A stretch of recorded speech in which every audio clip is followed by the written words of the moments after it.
This is WFO Radio.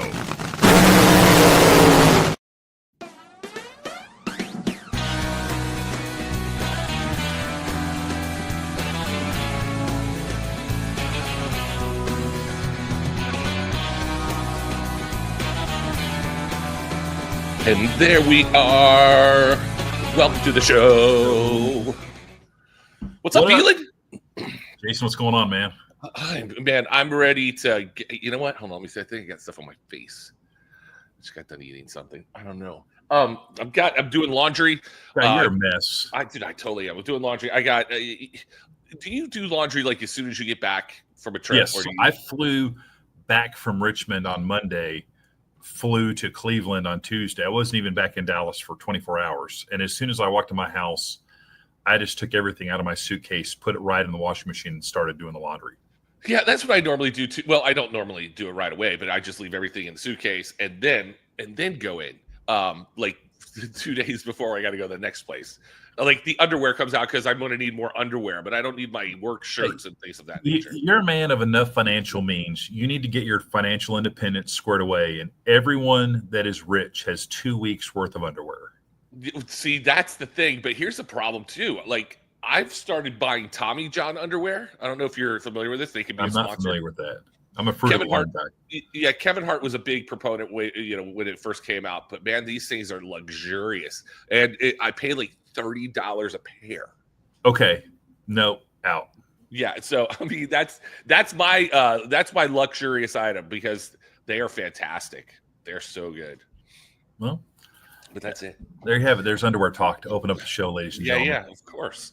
So big week. So you were in the place we just left, Richmond, and then I didn't go, but my kid celebrated something super huge. Did you see that I posted on this? No, I didn't. What happened?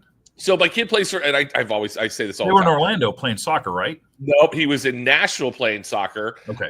MLS Next tournament.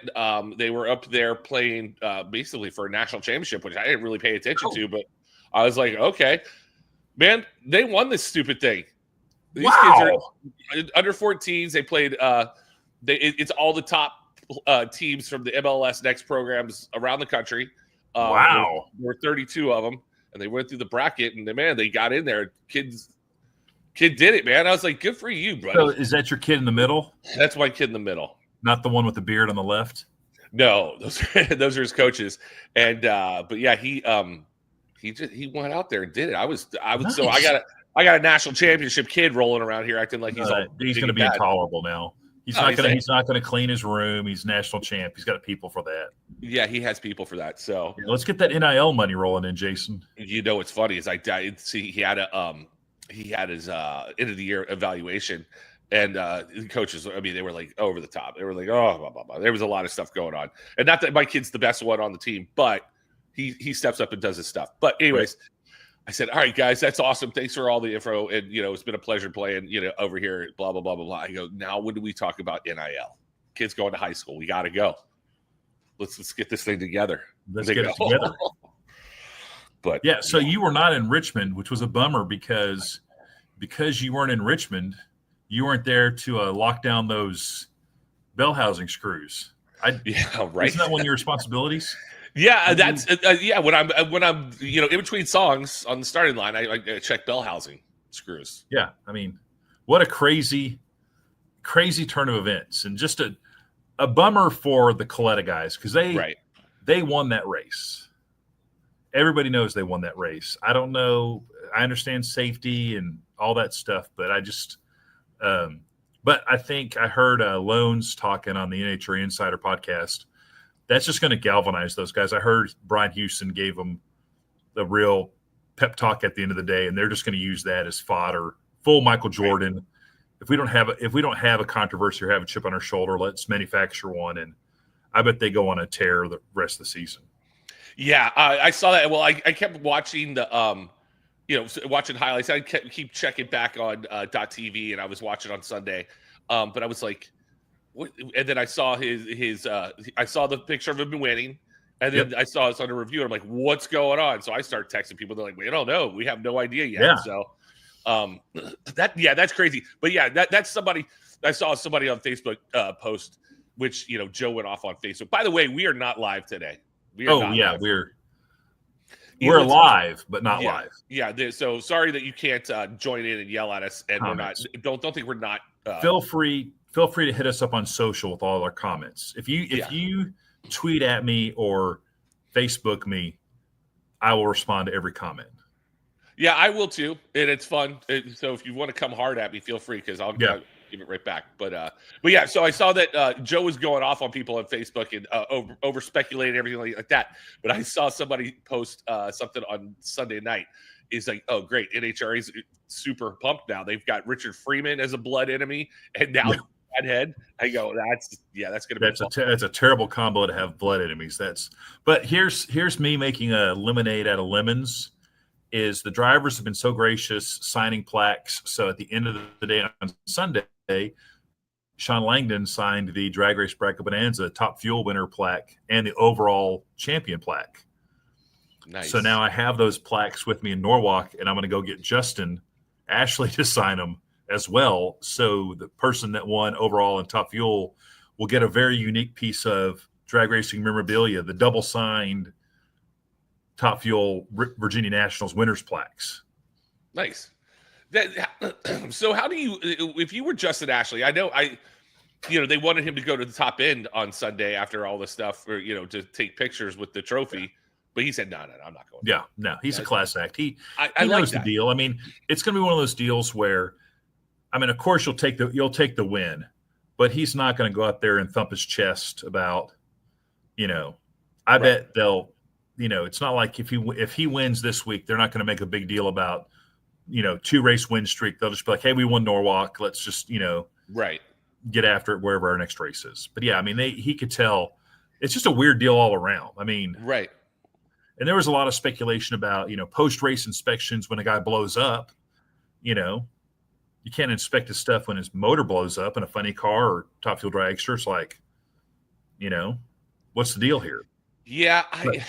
As far as sports scandals that go, it's kind of weak, I think.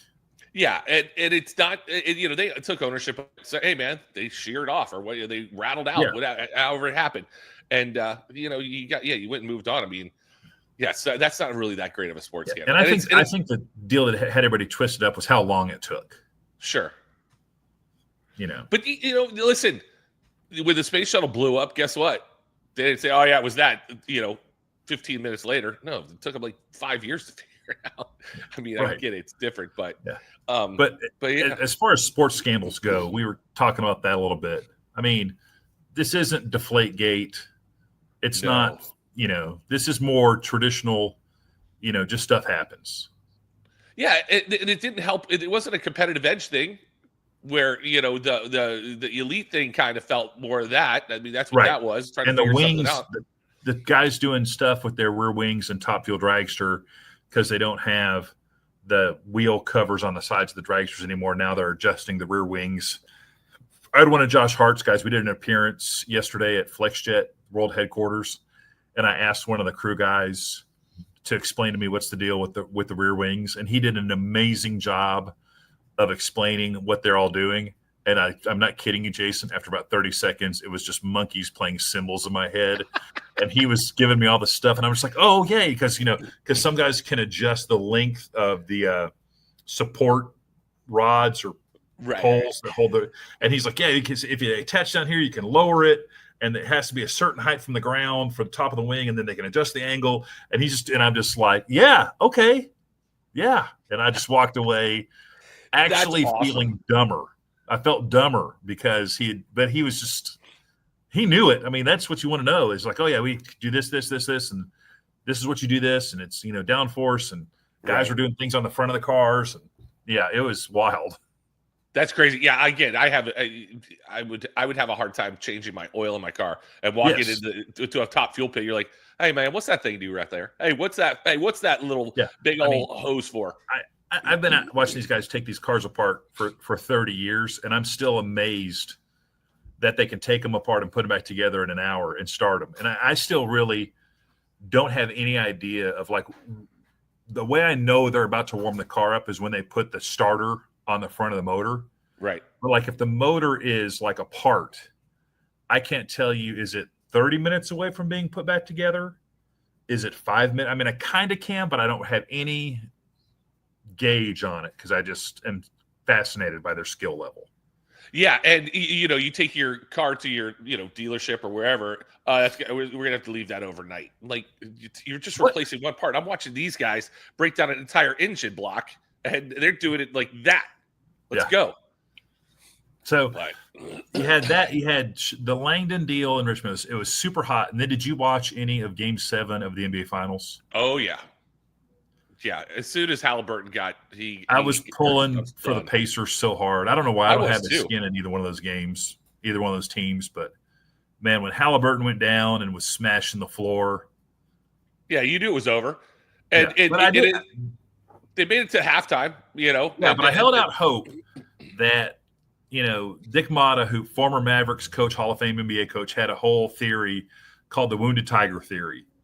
That a wounded tiger is the most dangerous animal because it kind of has nothing to lose and it's just going to find that deep place to just be super ferocious. Right.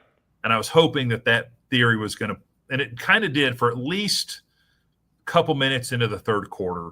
Yeah. And I was hoping that Halliburton was going to give a, Kurt Russell style Miracle, Herb Brooks speech from Miracle, to get those guys fired up at halftime. Right. And it just didn't happen. Just too much Oklahoma City.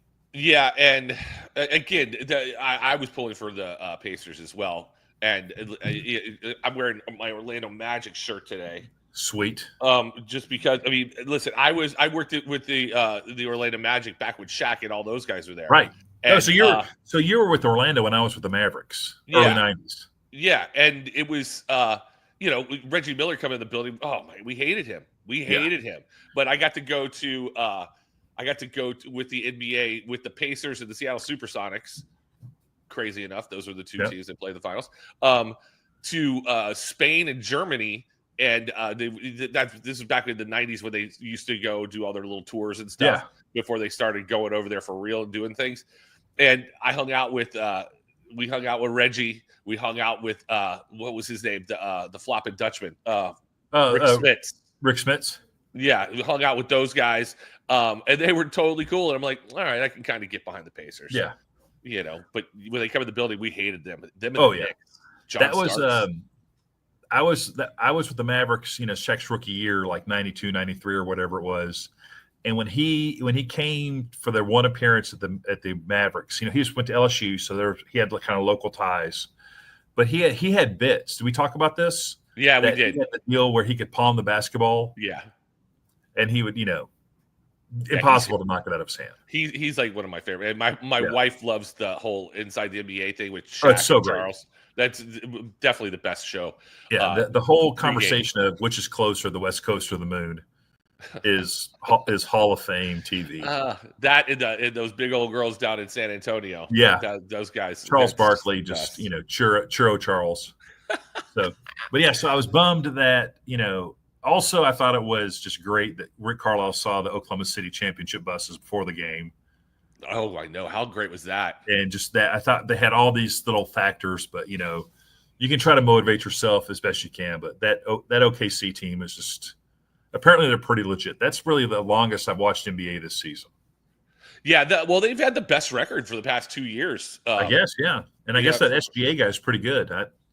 Yeah. I totally forgot that Chet Holmgren, their center, who was like the best player in college basketball, went to Gonzaga. I forgot he went there, and I'm like, oh, there he is. Okay. So if you had to build a NBA team, like who would be your starting five on a basketball team of current drag racing pros? Oh, okay, current drag racing pros. How about this? We do. We got no height. We got zero height. We got nobody. No height. You're gonna have to go small ball. Yeah, I might go. No Spencer Hyde. He's Canadian. I will say Justin Ashley because I know he can handle. He can hoop. Okay, he's an athlete. Justin could be your scrappy point guard. Yeah, gritty gutty Justin Ashley. I don't know. I wonder if J.R. Todd can shoot because maybe he could be a shooting guard. I was thinking like Dallas Glenn because he's kind of lanky. Yeah, that's a good call. Matt Hartford's a little lanky. Yep, and he's scrappy. Yeah, he could maybe get in there small forward, knock down some threes. I would definitely want to have Corey Reed on my team because he's got kind of a Kurt Rambis vibe to him, just with the beard, and just have him just be full Bill Walton from the '60s.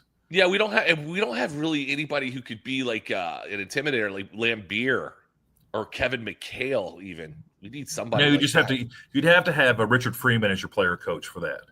Oh yeah, like a Jackie Moon. Yeah. So that would be call. we just don't have the height. I mean, you got some bigger guys, but they're just not tall enough. Like Dave Richards. Dave Richards is kind of tall. Buddy Hull, he's stocky. Yeah, he's stock. I mean, but that would be Matt Hagan. Matt Hagan's probably the tallest, beefiest one. We should have some kind of NHRA. I think watching NHRA guys play basketball could be the funniest stick and ball sport. Yeah, that might. I mean, they used to do softball tournaments and things like that, but let's. It's softball though. It's one of those things that you can drink beer and do. Basketball, you kind of have to go. I would like to see who could dribble though. I bet none. We could have an NBA skills contest. Let's look into. That would be funny. Maybe around Indy we could do that. Maybe we could get some of the Fever players or Pacers to come out. That would be cool. Yeah, do that. Dude, I had a friend who, this kid came into school and we're like, oh, he's a new kid. All right, that's great. And he looked like an athlete. You could just see an athlete. Yeah, right? Just the way they walk and handle themselves. You're like, okay, cool. This kid, all right, let's see. We go out there and play, 3v3 basketball. And this kid could not dribble to save his life. He was palming the ball. I was like, oh, no. But yeah, there was a while when I actually had the look of an athlete. Now I do not. I did too, man. I did. Listen. I've let my life kind of go. Just let it run its course. I'm in Norwalk now, and let me just tell you, Norwalk's coming together pretty good. They'll be all squared away. But watching the pits come together. Have you seen it? Have you come in like super early? No. I did one time in Houston, but I wasn't paying attention to anything. It is stages. Fascinating. Josh Hart has a huge hospitality, so they have this massive tent that they put up, and then they're having to park around it. And even though there were multiple meetings, marks on the ground, the people that put the tent up, not NHRA people, not pit control, put the tent up 5 feet away from the marks. So it just the trickle-down effect, flipping guys, just the whole thing. But just watching these guys park trailers, and everyone pit controls out there marking the spots, and then the teams come in and mark them even closer so they can park 18-wheelers 3 inches from each other. Right, that's incredible to me.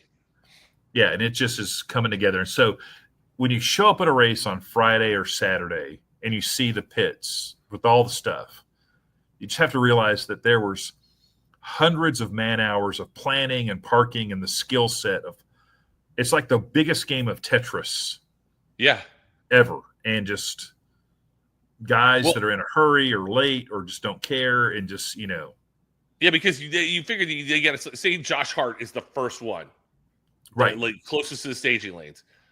He's got to get there first, right? Kind of.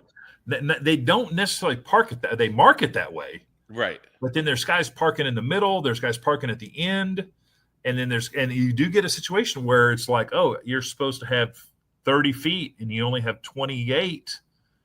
And then you're like, well, can you fit it in there? I mean, or what do you do? Right. So I don't envy those guys. They're out here. It's almost 100 degrees today, and they're out there painting the starting line. The place already looks awesome. But just the Baders are all, Bobby Bader's flying around, Bill Bader's flying around. There's just people everywhere. It's just kind of cool to just see, like when you show up, you should really just thank every pit guy you see on a scooter or with the helmet. You should be like, thank you for making this a nice environment for me to, meet Tony Stewart or Josh Hart or Buddy Hull or whoever. Yeah. Yeah, those guys do. I mean, it's that unseen stuff. Yeah. Parking the rigs and getting the guys there and all that. Yeah, you're just like, okay, they just don't magically show up. And just the communication level, of just the planning and some races are bigger for other people. This is a huge race for Josh Hart, hospitality, all this stuff. So that's kind of an anomaly for them. But there's just some, it's just very cool. And the thing is, every track is different. Like their pit areas are configured different. And, right. There's a different amount of pit space and you have different cars and some guys, it's nuts what these guys are going through. Yeah. Like Epping, super tiny. Pits were just on top of each other. There was no hospitality. I know the elite guys didn't even bring Cody out because there was no place to have their place to park. Stuff. And Maple Grove is also one of those wild places where just the way the pit's configured, it just feels like it just kind of just sprawls out and just kind of just. It's like you just poured molasses out of a jar and then it just, this is where the pit area is. It's just this whole big amoeba of cars and trailers and different elevations.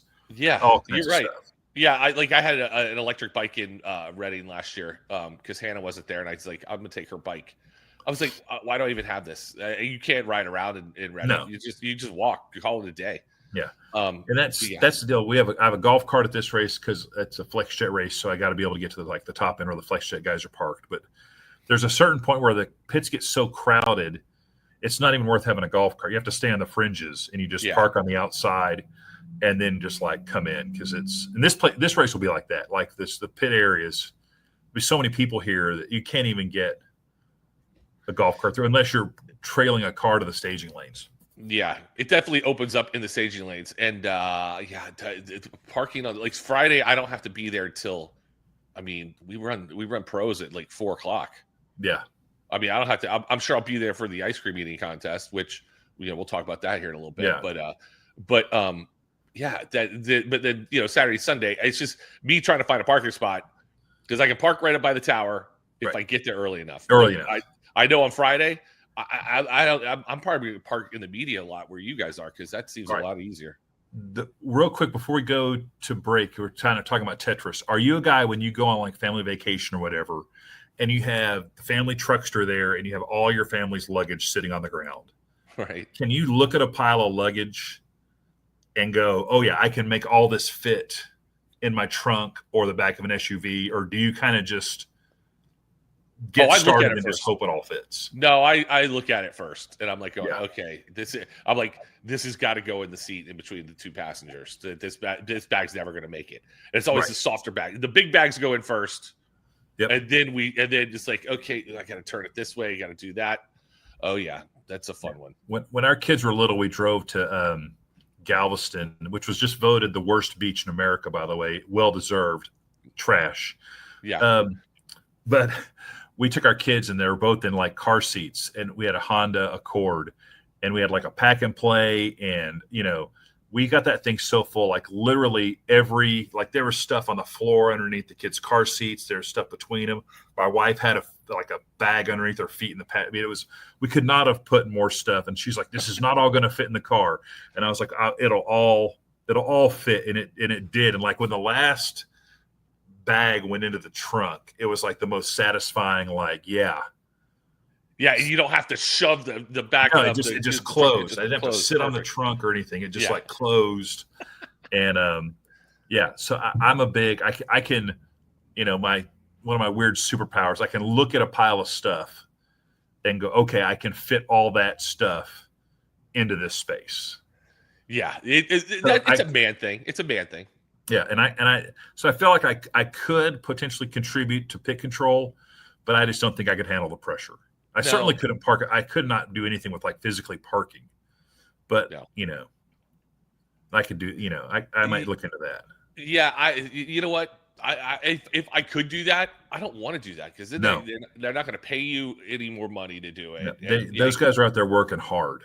Yeah, and we're let's be honest, we're making a little bit more than they are. I think. Yeah. All right. Do we want to try to make some money with some commercials? Yeah, let's do that right now. Check these words out from our sponsors. Yes. Drag racing fans, check out Drag Race Bracket Bonanza. It's the free, family-friendly fantasy bracket game. Now, after final qualifying at every national event, you can fill out your bracket for all the pro classes.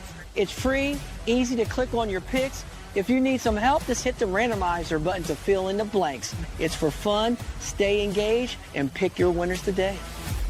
Looking to replace your OEM diesel particulate filter or diesel oxidation catalyst? Look no further than DPF XFit, a complete line of aftermarket diesel particulate filters and diesel oxidation catalysts designed as an exact fit OEM replacement with all makes coverage for light, medium, and heavy-duty trucks. With thousands of units in stock, we ship the same or next day, and be sure to check out our comprehensive reverse OEM lookup tool. Always new, never remanufactured. For more information, be sure to visit dpfxfit.com. That's dpfxfit.com. Why is that one not played? Hold on. Redline Oil, formulated to win, proven by me. Redline Oil, formulated to win. Formulated to win. Formulated to win, proven by me.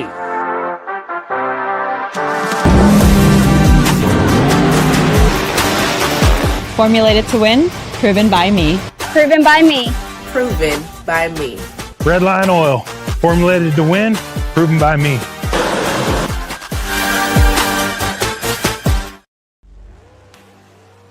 The number one source of friction in your engine is not what you think. Piston rings rubbing against the cylinder walls generate more friction than any other part of the engine.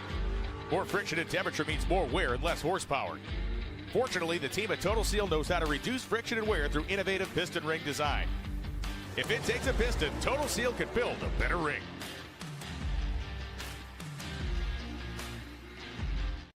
Build a better ring. I wish I would have known we were going to be popping up between those commercials, because I would have tried to have like crazy glasses or a hat or something, cigar, just, lung dart, just over here just burning one real quick. I was like, why is it not? I hit the button. I'm like, play. Oh, too funny. But so we got that going on. What else do we want to talk about?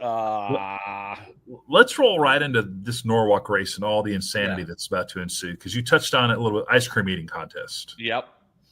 I was a competitor first year of it. Yeah. So can anyone stop Gianna Evarista? I think the only person that could do it is the guy who beat me the first round or first go at it was Jim Campbell. The guy was a machine eating butter pecan. He ate the whole pound. I was like, what are you doing? You can't have anything in your ice cream. It has to be just go with vanilla. Yeah. That's what derailed Buddy Hull a couple years ago. Is he got like the moose tractor no, too much chewing. You need to just right. Take the brain freeze for the win. Yeah, but Gianna is just she's a machine. I'm like, she's just basically going to out eat everybody. It's insane. It really is. You see that tiny little petite little lady, and then you see somebody like me coming in there. I'm like, oh, I'm gonna win. Nope. It was funny, and I think Gage Herrera may be doing it this year, trying to get the Pro Select motorcycle guys, because they have some.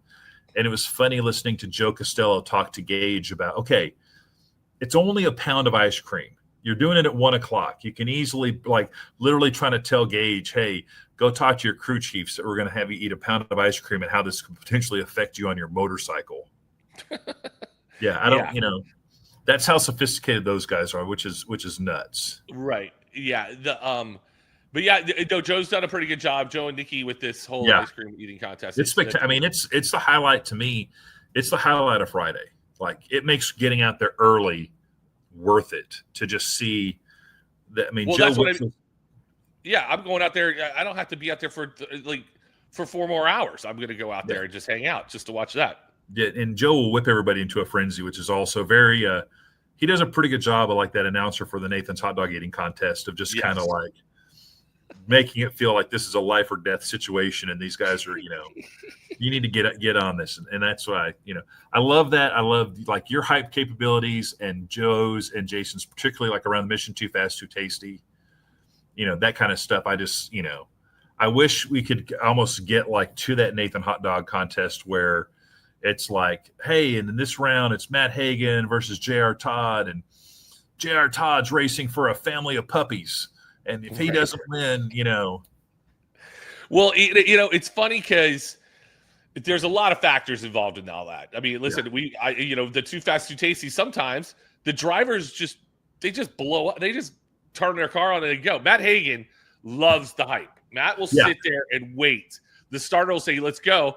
And Matt will sit there. No, I'm gonna wait for my song. Yeah, which I am 1,000% approval of. But yeah, and for those of you who don't know, the drivers pick their walk-up song. Yes.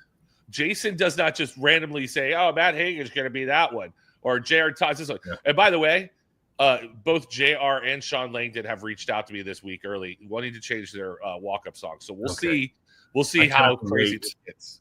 I can't wait to hear this. So 1 year, Force, for whatever reason, Force got, I don't know where his mindset was, but he was having you guys play "Take This Job and Shove It." Yeah, that. Yeah, we were like, man, that's not really what are you trying to communicate here with the song? Yeah, and then he went back to "I'm Still Standing." Yes, that was a good one. But that, but see, the walk-up songs I feel are it's just you hear a certain song, who that is. Like when you hear Stone Cold, the glass break, Stone Cold's coming out. Right. Somebody like when I hear Enter Sandman now, I think of Doug Coletta. Yes, see, Doug has done it. Made it happen. A lot of people have picked Back in Black, and I'm like, guys, that's the only one of you get that song. What are you doing? Right. Yeah. So, but yeah, no, the hype stuff. So, like when you're there, and we would do it every pair if we could. Sure. But you got race controls going, dude, launch those cars. Right. And there are times where I'm like, we won't do anything during a round. I'm like, does someone have dinner reservations early? Right. Yeah, we're just churning through these guys. But then there's times where, okay, we got 45 minutes to kill. What are we going to do? Yeah. And trying to time it out, coming back in. So, yeah, there's a lot of. Did you ever have a walk-up song? Did you ever have a need for a walk-up song? Nope, I did not. Yeah. I never did either. I think I would like to go with Cage the Elephant, "Ain't No Rest for the Wicked," or whatever that song is. That'd be a good one. That's a good one. Yeah, you kind of need. Everybody needs a walk-up song. I don't know what mine would be. Like I love "I Want It That Way" by the Backstreet Boys. I think that's the greatest song ever written. But that's really not a walk-up song. Everybody's getting hype over that. But yeah, that's great though. So this weekend, in addition to ice cream eating contest, obviously they're giving away ice cream is such a prevalent deal here. Ice cream scoops for the winners.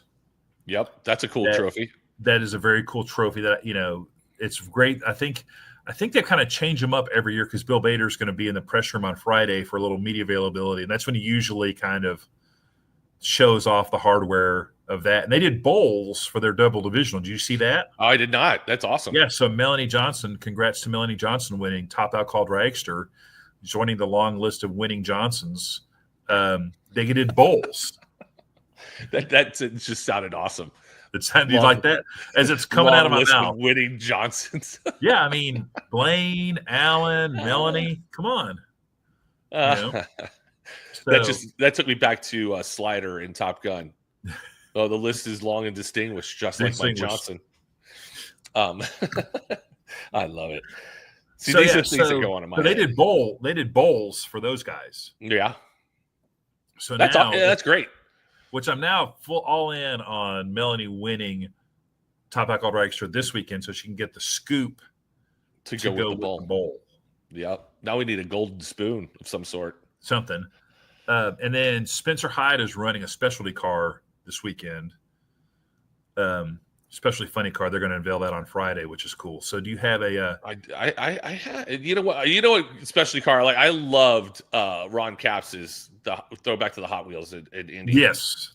That was that but I also loved the like old WWE cars that came out. Yeah, the Kane car and the Stone Cold car. Yes, those were cool. Yeah, that was when we had Jerry Tolliver running that operation. Those are very cool. This is your favorite right here, right? Yes, the Superman car, that was the car Force beat the Top Fuel Dragsters with in Bristol.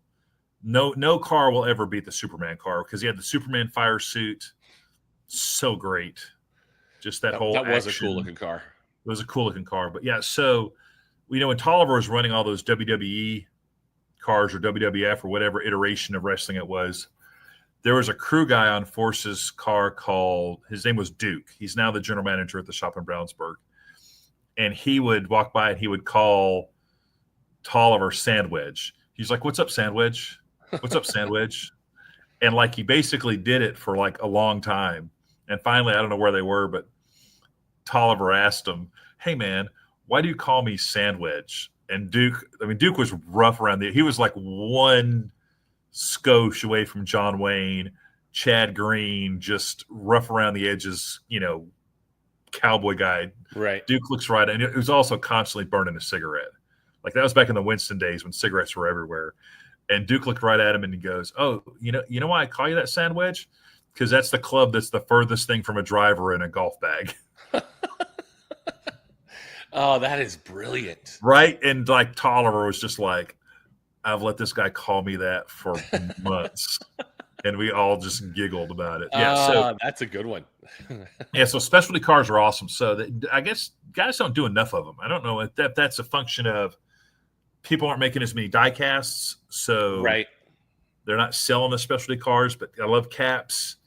Yeah, the Army car was great. The Hot Wheels car was great. I'm hoping he does, something else for Indy, I think he said he was going to do something for Indy on Joe's And the car Spencer's rolling out is super cool. It's got a whole family heritage deal. It's like a homage to his adopted grandfather. It looks really cool. So nice. Yeah. Well, that should be cool. Yeah. I had Will Smith, Top Fuel driver. Yep.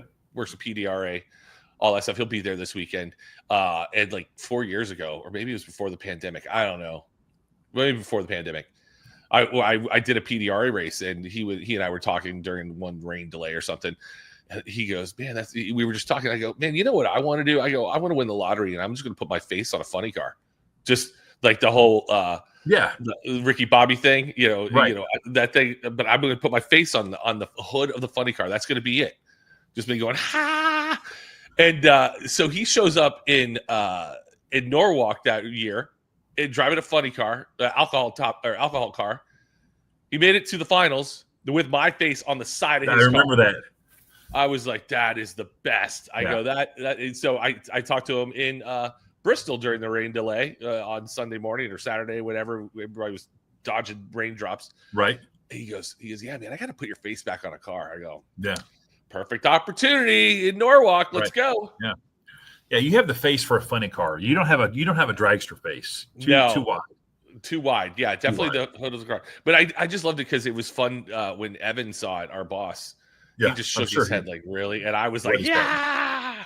And then when he went to the finals, I'm on the starting line with him, acting like I've got something to do with it. Yeah, you got a skin in the game. Like I'm about to win this race.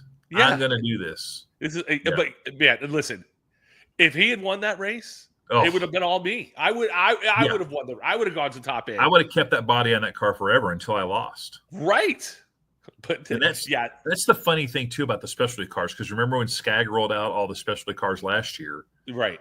And then they all did really good, and then they're like, maybe we should just go ahead and keep this thing going. And I love the animals on the side of the Skag cars now. I do too. I like it. They look good. They look really good.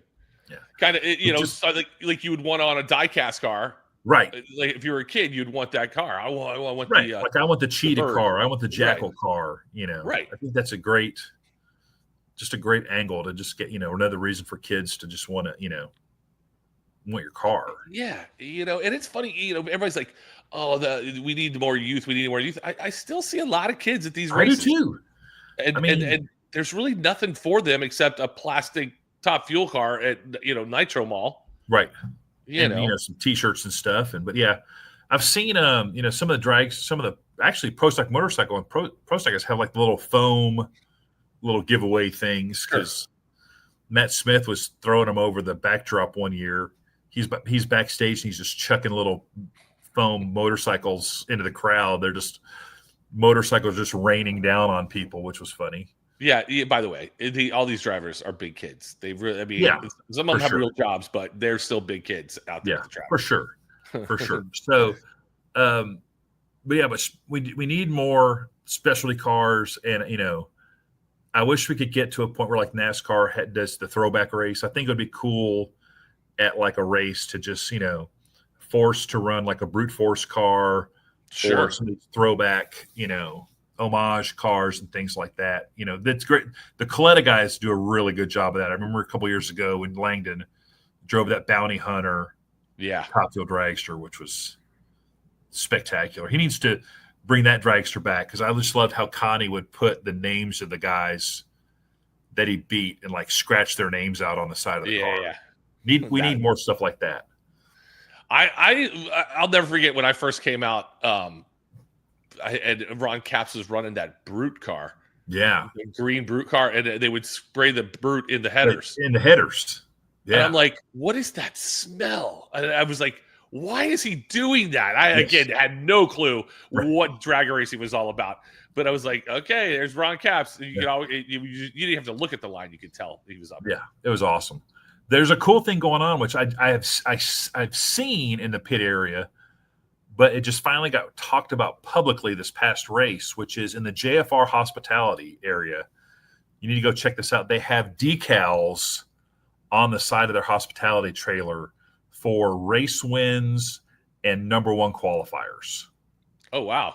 So they've been adding them all season. And I think either Austin or Jack was talking about it, that basically that they give the team gets the decal, and then like they select a crew guy to put it on the side of the hauler. So it's almost like, you're getting the Buckeye helmet sticker kind of deal, which I thought was kind of cool. And I'd seen it and I was like, oh, I need to ask some questions about that. I'm going to try to get a picture of it this weekend, because it's actually, they've won a fair number of races and got some number one qualifiers. So it's a cool deal. And I need to see if it says like Bristol or, whatever, or if it's just like a number one decal and like a race win decal. Right. But, yeah, that'd be cool. Yeah, that's a great idea. And you can kind of see it from the ropes, but it's kind of on the hospitality trailer in the middle of it. But it's very cool. We'll have to go look. We need more stuff like that. You need to start tricking your stuff up. Yeah, you know this better than anybody. Self-promotion, you got to self-promote. Yeah. That's no one's going to promote you any better than you. That's the crazy thing. So, and speaking of self-promotion, Chris King was on with Loans on NHRA Insider this week, and apparently right before the interview, his neighbor is an 85-year-old woman, a widow. He was telling on the story, and she had some cardiac issues, and basically Chris King saved his neighbor's life before he went on and did NHRA Insider. And he's just telling the story like, yeah, I'm a fireman, and these things happen, and people just like having firemen in their house, in their neighborhoods and stuff. And I'm just like, just nonchalantly, oh yeah, she came next door and she was having some breathing issues, and I helped her out and got an ambulance, and she's going to be okay. And I'm just like, that's the funniest. Yeah, it's everyday stuff. Mini flex of, before I, got my day started, saving my neighbor's life, and then just kind of come on here and talk about we're coming to race at Norwalk. Yeah, that's awesome. That's great. But yeah, Norwalk's a good one. I will, ask for, everyone to be nice to me. Again, don't yell and scream at the DJ. That tends to happen here at Norwalk all the time. I will also ask all the fans to please yell and scream at Jason with all your grievances. Yeah, that's what happens. They just start. They start with the music, and then they go, this. I'm like, oh my god. Speaking of that, I'm looking at the guard wall right now, and there is a neon sign that says, "Have a question, need assistance? Text us at 419-554-0550." And I think that is Bill Bader Jr.'s cell phone number. Oh my god! Like on the guard, like 8 feet long on the guard wall. At all the tracks we go to, and we go to a lot of good ones, and the staff, like Bristol, the staff is amazing. But man, these guys, Bill Bader, he's a modern day. Yeah, he's a modern day PT Barnum, knows how to promote that place. Yep. And it's just the fact that the people working there are wearing all white, the white with the red, white, and blue, the white pants is like, those are going to get destroyed, but it's tradition. It doesn't matter. It's like the Masters. You wear that white jumpsuit with the green thing, and that's what goes on at in Norwalk. And if you even look at a person that works there the wrong way, you're gone. Bill's not going to let you treat his staff No. If you look like you have a question, they're going to be like, how can I help you? Right. And he said that, every year he gives out his cell phone number. And last year at the track operators meeting, he said he got like 600 texts from fans with feedback, comments, suggestions. And think about how valuable that is to get direct feedback from your customer about what they liked. And he said he responded to all of it. He said he responded to all of them and said it took a while, but he created a spreadsheet and basically got to the bottom of all the grievances, took all the good ideas, ideas that were applicable. And that's what every track operator needs to do. And it definitely is valuable information. And, from years of us being in the sports industry and me sports entertainment and you doing what you do, I mean, we've seen it. We know what can work. Some of these people we're good. We're good. Yeah, we're fine. What do you know? What do you know? Yeah. But this place already is just like, and it's all the crazy little things. It's like I'm doing this show from the media center. Media center on a Wednesday, open, Wi-Fi's working. There's drinks in the refrigerator, just all there. There's some tracks we go to that it's Friday and that stuff's not happening. And like the races started. Yeah, the races started and Nikki and Allie have to go hunt down the water and the soft drink. or chairs. Yeah. So they do it right here at Norwalk. They got 7 inches of rain last week. Oof. They have their own pumper truck. And we were talking with someone from the track that I think they said they pumped 60,000 gallons of water off the property and then went and dumped it like across the street. So the place is dry now. But think about that.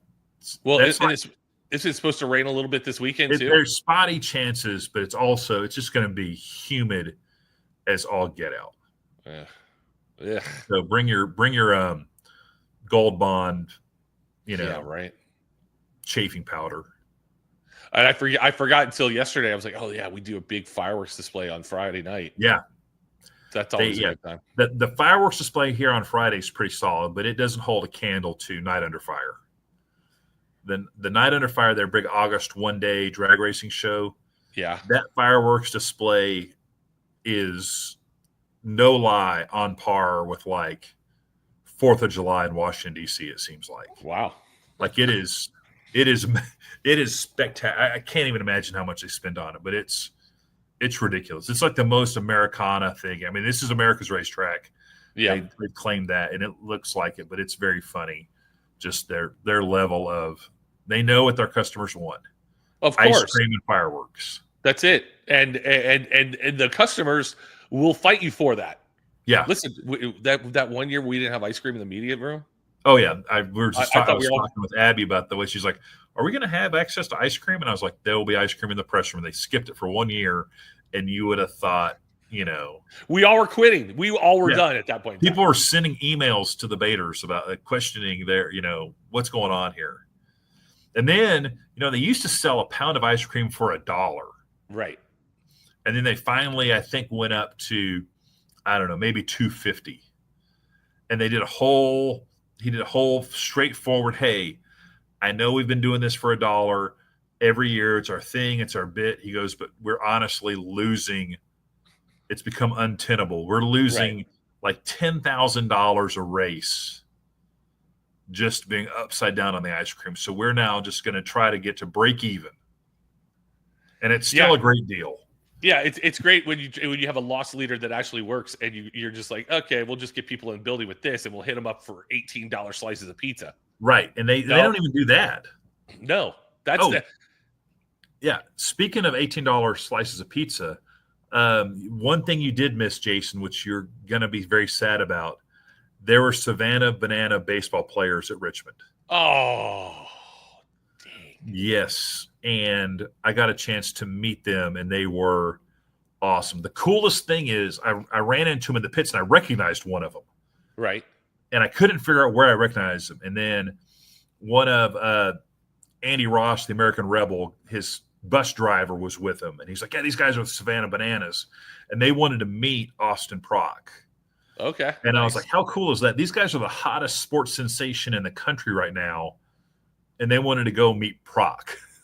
That's cool, though, man. Which is cool. And they went and hung out and all the stuff. And I talked to Austin about it in the press room after, and he said they were all really cool. But the Motorplex Christy Meyer Johnson is infatuated with the Savannah Bananas. So we're trying to bring some Savannah Banana elements to the Fall Nationals. I don't know if it's going to be like, super cheap food or just family packs or something. But those guys, I mean, they will just give it away. Yeah, they still give away food. I think the food's free. So, but that's crazy. But yeah, but now that you're, getting your minor league baseball game fun time into a Major League Baseball stadium into 70,000 seat college arenas. They're outselling major league teams. Like they're going to major league team ballparks and outselling them. It's that whole concept. I mean, that's obviously the Globetrotters. Yes. That's their whole deal. Yeah. And the guy just said, "Hey man, let's just do this." That guy's story is pretty freaking cool. Yeah.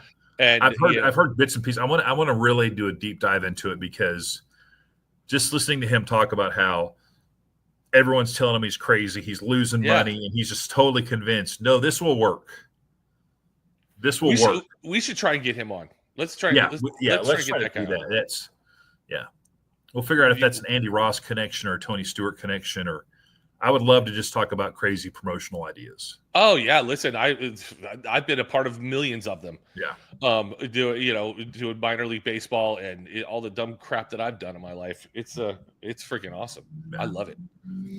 Yeah. So Ryan McGee wrote a book. He's an ESPN writer. He loves College Baseball World Series, but he was an intern for the Durham Bulls, I think, before they were the Durham Bulls. But he wrote a book about this summer. He was an intern, and it's everyone's intern story. If you've ever been an intern for a major league, minor league team, it was exactly what you would expect of just insanity. And minor league baseball is just the greatest environment of just nonsense. Yeah, cast of characters, team owners, all that stuff. It's so good. If there's a minor league baseball team, like we used to have the Orlando Rays that played out at Disney, which was great, but there'd be like 400 people at the game. Maybe playing on a Tuesday afternoon.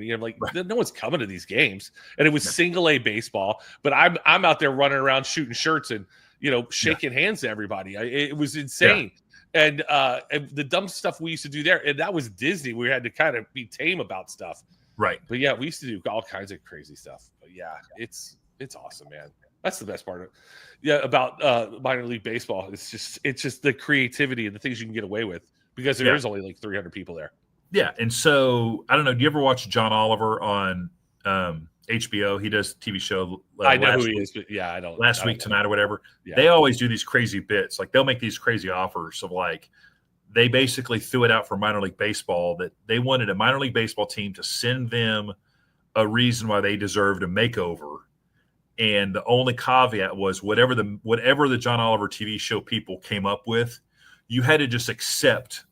No, you could not they were going to remake your whole team, marketing, everything, but you just had to accept whatever they picked. That's crazy. And apparently the Erie Sea Dogs won, but it was funny when he did these are all the things people sent in. His show is just, I love it. But yeah, so they're doing a whole minor league deal. They were completely taking over the Erie Sea Dogs. That's and great. I need to figure out if they've already done it or not. But that was the only caveat was whatever we decide you have to do. Yeah, right. But that's the whole point. Yeah, do it. Don't chicken out. Let's go. No, what's it matter? Yeah, so, I love it. So we got Norwalk, and then we're going to roll into 4th of July. Do you have? Let's not get too much ahead of ourselves, but do you have a 4th of July plan? I'm working 4th of July. I'm driving my car. Driving. How's that going, by the way? It's good. Yesterday or 2 days ago, I went around. I finished my daytime driving tonight. I have to go drive at night. That's why we're not live. That's why we're not live. They're making me work, and I told the guy, "Say, man, I need to work during the days on Wednesday, so I got to work that out." So I'm going to drive at night tonight. Solo drive, and then I'll be done. Yesterday, I had to do traditions, which when you work at Disney, you basically get pixie dust sprinkled all over you, and then you have to go through this class of traditions where they teach you, all about just being nice to people, the Disney way of things. You need that class. You should probably take that class every week. It'd be nice, Jason. I have been inundated with HR and how I'm a horrible person, and I shouldn't even be walking the face of the earth. But it's like, all right, this is who I am. I'm sorry. Yeah, I'm with you. I every now and then I do stuff and I point things out. Then people come up to me and are like, "Hey, you're kind of being a jerk." And I'm like, "Okay, I'm kind of sorry about that." But yeah. So what are we gonna do? So that's what I got for 4th of July. But usually 4th of July, we just kind of hang out because I don't want to go to the beach because everybody's doing something 4th of July. Yeah. So we're gonna do Charleston. So that's right. Give me all your Charleston ideas. So since we are taped, let's again reiterate: watch the show. If you got to this point, comment, tag us. We'll answer all your questions. Yeah. Yeah, you can find me on Facebook. You can find me. I'm NHRA Low Zone on Twitter, X. Yeah, you're not Logan Mania.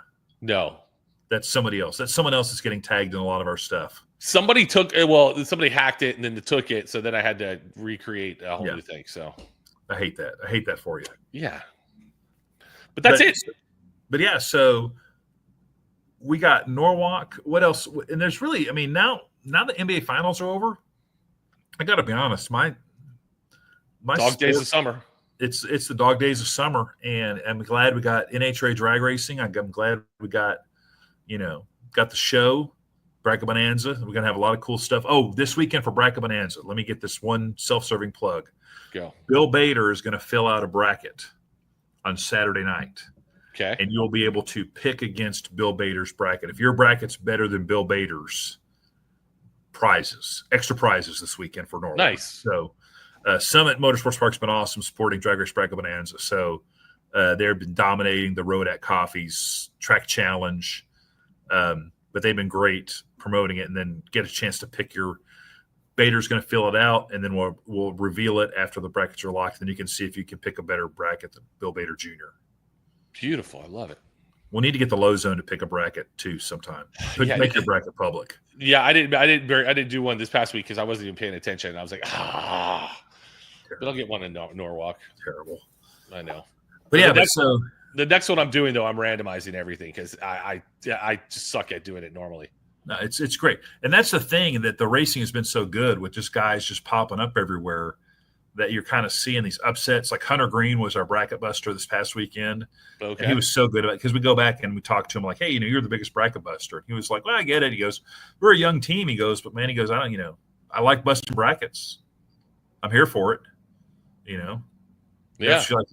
And you look at apparently the Indiana Pacers, if they would have won, that would have been like one of the greatest NBA champions, because apparently no team I saw the stat before the game. No team has ever won an NBA championship that has been 5 games below 500 in the regular season. That's crazy.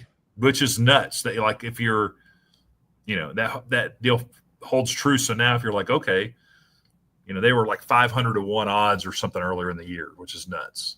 Yeah, but listen, you get hot at the right time. You just got to get in the playoffs, just like our system. Get that play name parade money on Sean Langdon right now while it's still kind of low. Yeah, I can't wait to find out what his song is going to be. Yeah. I keep looking at my phone waiting for JR to send me something. This is going to be good. So yeah, so you haven't thought any more about your hype song? I mean, you're still going to go with? No, I'll think about something. Could be a Beastie Boys song. It could be something good. Something good. I'll think of something. All right. Well, you want to give us a hype song out of here? Do we have that capability to do a hype song to wrap the show up? This one. Okay. I'd rather hear the Redline Oil hype song.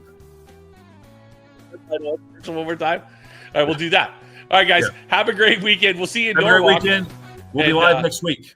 Yeah, and definitely yell at us if you want to comment and do. Yeah, I'll be watching the socials, as the kids say.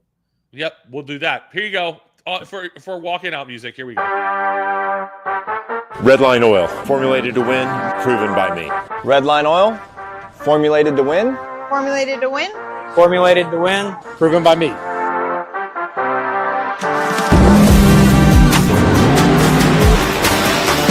Formulated to win, proven by me. Proven by me.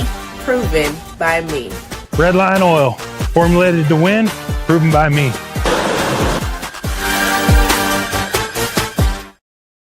That's it. That's awesome. I'm ready.